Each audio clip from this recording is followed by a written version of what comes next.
لە تاوەری تەندروستی سمارت بەشی چاودێری و ڕاهێنانی دایکانی دووکان ئۆفرێکی بێ بەرامبەر دەخاتە خزمەت دایکانی دووکان کە بریتیە لە خولی فریاگوزاری سەرەتایی بۆ منداڵ و کۆرپە.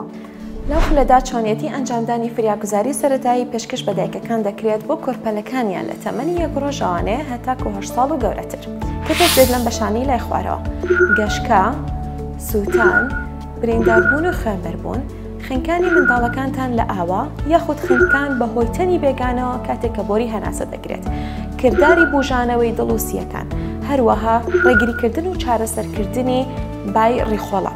هەموو ئەم کردارانە بە شێوەیەکی زانستی ڕوون دەکرێتەوانێ بۆ دایکەکان، هەروەها بە کردداری ئەنجام دەدرێت لەلایەن بەشداربووانەوە.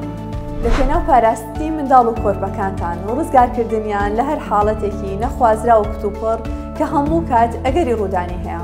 خولەکە لەلایەن ڕاهێنەر و پزیشکی نێودەوڵەتیەوە دەوترێتەوە.